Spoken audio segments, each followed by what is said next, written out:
aman, nyaman sampai dia dewasa. Mudah-mudahan dia tidak teraniaya dan dia bisa menentukan sikapnya.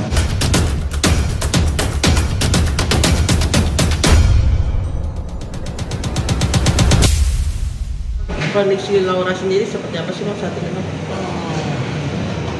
Saya baru kemarin 2 malam yang lalu baru sampai Medan. Saya sempat kemarin ke Bandung. Saya belum update ya secara langsung tentang perkembangan Loli. Tapi yang pasti 2 hari yang lalu sebelum saya ke Medan, saya berkomunikasi dengan Ibu Indra. Ibu Indra itu adalah kepala ruangan ruang 5 ya, di gedung Anton Sujarwo, Rumah Sakit Polri Kramat Jati. Sekarang saya buka aja. Dan sebelumnya itu yang saya sempat komplain karena disepakati dia berada di ruang VIP Melati. Di ruangan Anton Sujarwo itu juga VIP. Hanya saja sistem pengamanannya menurut saya di situ kurang pas. Dan lagi pula kesepakatan saya dengan Kanit PPA Saudara Citra dengan Asisten Deputi Kementerian Pemberdayaan Perlindungan Anak Saudari Lani, begitu juga dengan KPI Saudara Ayu, itu sudah disepakati bahwa saya itu diberi ruang untuk melihat Loli secara berkala, karena Loli dengan terang di depan mereka meminta saya sebagai perwakilan dia, bukan sebagai kuasa hukum. Dan Saudari Lani, kemudian dari KPI Saudari Ayi, dan juga Citra selaku Kanit PPA Polres Jakarta Selatan, mereka mengatakan bahwa yang didengar Loli itu saat ini adalah Pak Rasman dengan Bu Adi, dan itu berulang-ulang gitu. Nah, tapi ketika kemarin saya komunikasi dengan Ibu Indra, Bu Indra bilang, Pak, dia sudah dilakukan 2 kali tes psikologi. Mungkin kami tangani di sini lebih kurang sekitar 2 minggu. Setelah 2 minggu nanti kita akan update. Dan beliau bilang, Pak, saya nanti sampaikan ke pimpinan. Saya bilang, Ibu sampaikan saja ke pimpinan, ke kepala rumah sakit Polri, kemudian sampaikan ke Kanit PPA, kemudian sampaikan juga ke kementerian dan KPI bahwa ini adalah kesepakatan. Saya yang menjadi tanggung jawab moral saya bersama Bu Ade itu sederhana. Anak ini melarikan diri nyari saya. Di situ urgensinya jelas, minta perlindungan hukum. Dan saya bawa ke Polres. Bisa aja saya bawa ke Barreskrim. Bisa aja saya bawa ke Kementerian Sosial atau ke Kementerian PPA. Di sini udah banyak masuk informasi ke saya dari Kemensos, dari Kementerian PPA sendiri. Dan saya sangat menyesalkan kalau tindakan belum diambil untuk Lani. Apalagi ada bahasa-bahasa yang mengatakan ke saya bahwa Lani itu orangnya Pak Nahar, dan Pak Nahar itu udah bertelepon dengan saya. Nah, bagi saya tanggung jawab moral ini itu saja.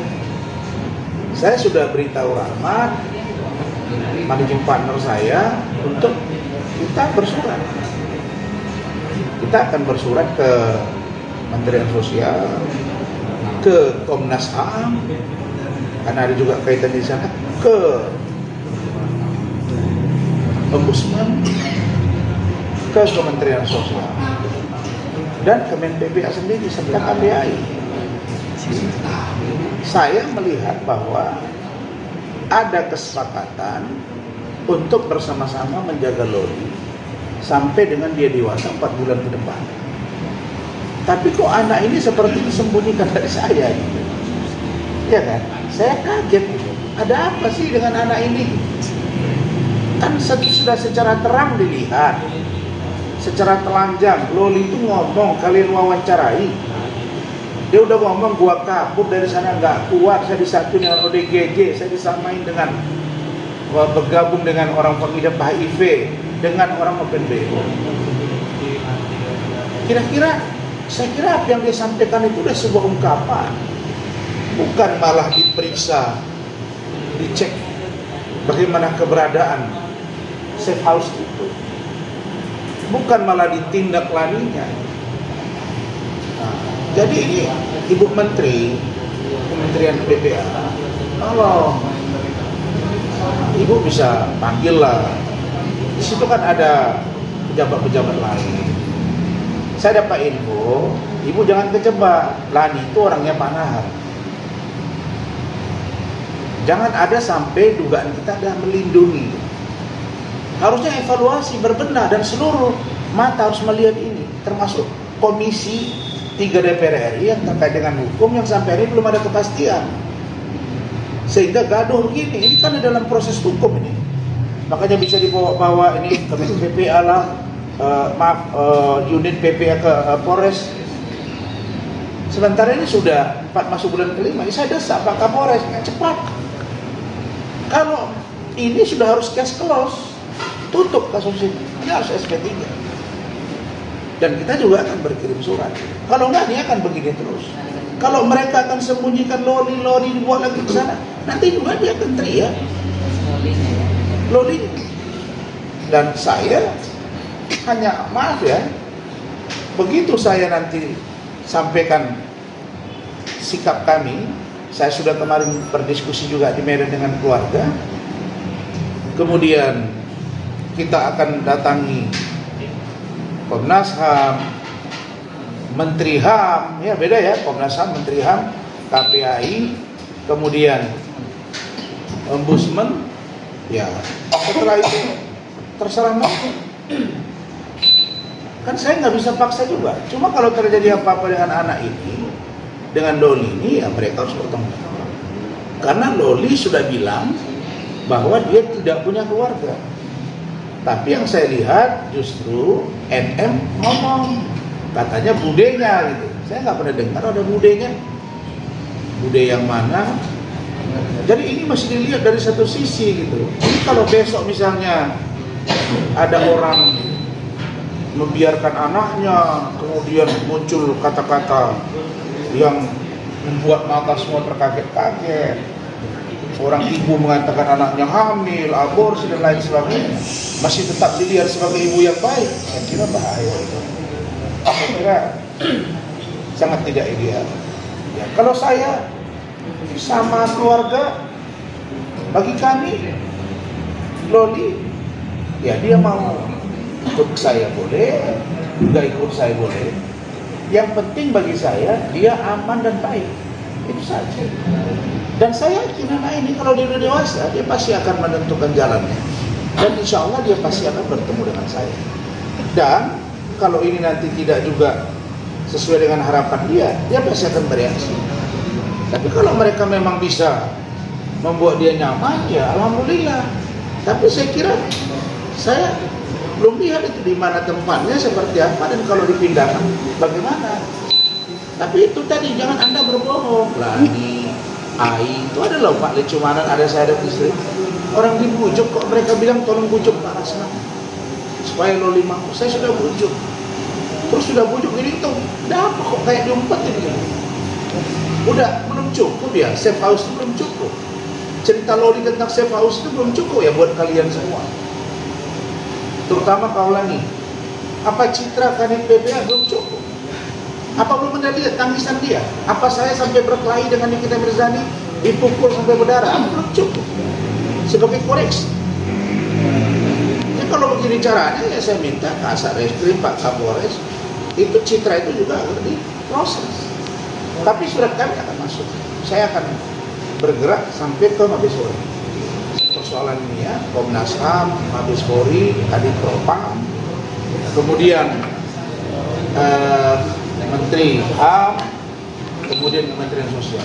Bagi saya hanya sikap moral, support moral untuk Loli. Sedangkan terhadap klien kami Fadel, ya saya minta secepatnya ada SP3. Laporan saya harus segera jalan itu bos. Kalau enggak, kami urusannya nanti terkait dengan penganiayaan itu begitu juga dengan undang-undang ini ya. Hah? Ya, jadi itu saya kira jelas ya sikap saya terhadap Loli. Bang, kalau Loli mau diadopsi, apakah prosesnya akan segera Abang lakukan ke pengadilan atau nunggu proses-proses hukum ini selesai? Ya, kalau saya sebetulnya kemarin kita kan sepakat tuh, saya, Kemen PPA, Kanit, KPAI, bahwa ini nanti dilihat secara berkala. Setelah selesai di rumah sakit Polri, baru ada progresnya, nanti saling info kami, duduk lagi, anak-anak kemana. Nah, saya sudah berpikir juga, apakah ke yayasan, kalau syarat-syarat kita minta ke pengadilan, coba kita penuhi. Tapi kalau ibunya terus penyidik ketakutan begitu, ya, nggak tahu kenapa kok anak ini jadi begini dibuat gitu, kayak ada rahasia yang terpendam gitu. Ya saya pikir, saya lihat di seluruh kan mata tertuju ke sini semua sekarang. Ya, jangan dipaksa saya untuk bersuara lebih keras. Gitu. Saya kira kami, kalau dia memang memungkinkan untuk diadopsi, kita adopsi. Kalau tidak memungkinkan, ya tidak masalah. Saya kan yang penting bagi saya dan keluarga, Loli itu aman, nyaman, sampai dia dewasa. Mudah-mudahan dia tidak teraniaya dan dia bisa menentukan sikapnya tanpa intervensi siapapun. Itu. Tapi abang sendiri merasa kecolongan nggak sih? Enggak lah, masa saya kecolongan? Saya masih kontak 2 hari yang lalu. Bukan kecolongan, orang itu ketakutan. Karena memang Rasman itu punya sikap berbeda. Makanya kalau Hotman bilang anak di bawah umur tidak boleh beri kuasa, yang beri kuasa siapa? Nggak ada, saya nggak ada terima kuasa. Nggak ada, saya terima kuasa dari dia.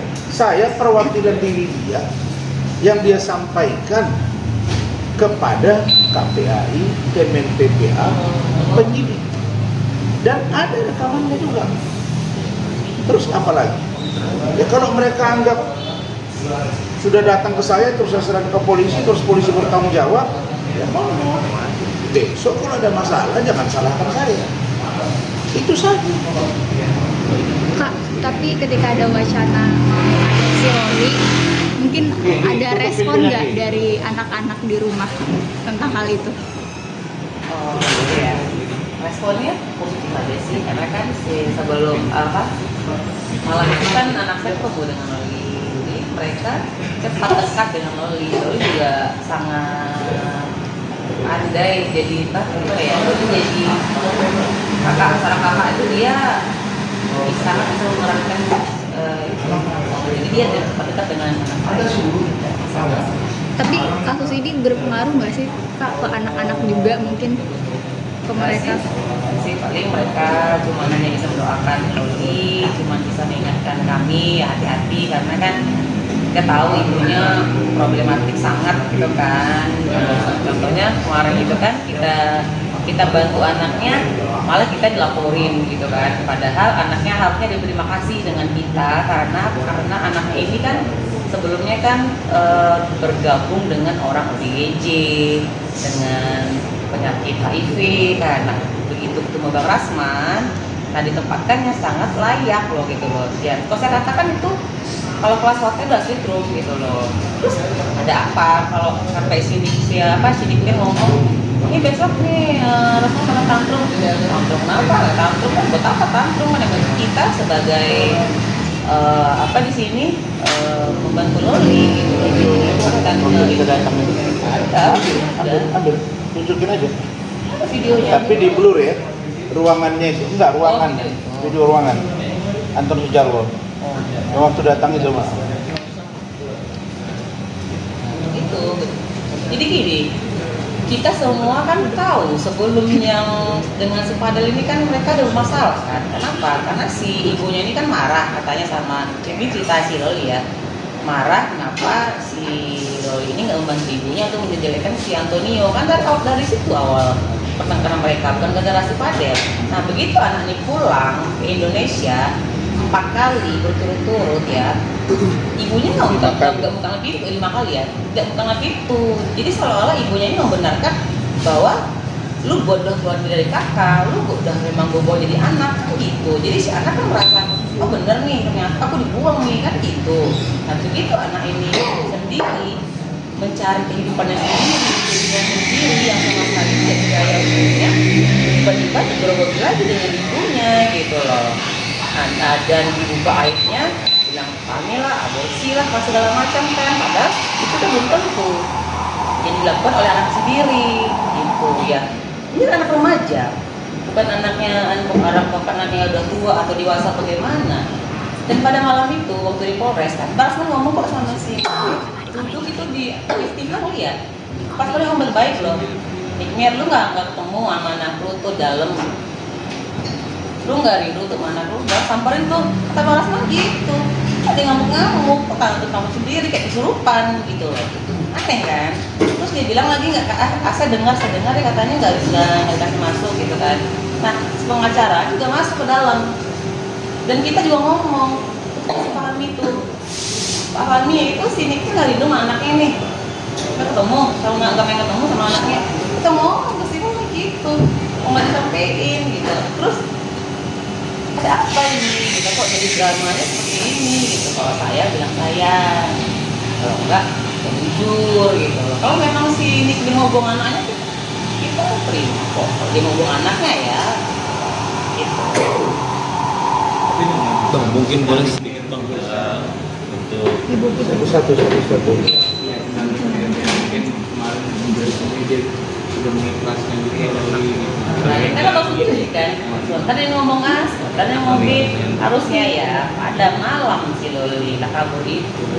Padahal Bang Masman juga udah bilang, Nik, Niki, lu nggak rindu sama anaknya, kamu nggak rindu sama anak kamu nggak mau ketemu sama anak kamu. Terus mau ngomong gitu, dia malah ngomong nggak jelas, apa lo kata gitu, kan aneh kan. Saya rasa nih orang mesti diperiksa juga lah jiwaannya ya. Saya pikir ya, setelah melihat stabilnya cara berpikir seorang NN, saya kira kita semua mendorong untuk dia tes psikologi. Aneh. Karena bisa jadi ini orang bipolar tingkat tinggi dan memang kalau menurut pengakuan sahabat dia ke saya, diduga NN itu bipolar tingkat tinggi. Ya kan bayangkan aja, hari ini ngomong A, besok ngomong B, besok lagi ngomong C. Terus mana yang mau kita pegang gitu? Dia bilang udah ikhlasin, ambil, silakan ambil, biar bisa ngurus anak. Terus kemarin ngomongnya lain, budenya ambil lagi, ngambil. Jadi kayak kita mau berebut, nggak ada yang berebut. Kita mau menyelamatkan Loli. Kalau kalian bisa selamatkan Loli dan itu faktanya benar, saya hanya butuh itu. Di mana tempatnya, seperti apa, benar ya udah. Kalau tidak nampak, kita akan cek, tidak ada ya sudah masuk. Kita bersurat. Kita bersurat. Kita akan bersurat ke instansi yang saya sebut tadi, ke Mensos, Kementerian HAM, ya, ke Barreskrim, Propam, ada apa ini semua, ke Komnas HAM, ke KPAI, bahkan saya akan datang. Setelah itu selesai, saya hanya akan kawal kasus Fadel dan kasus ini harus selesai.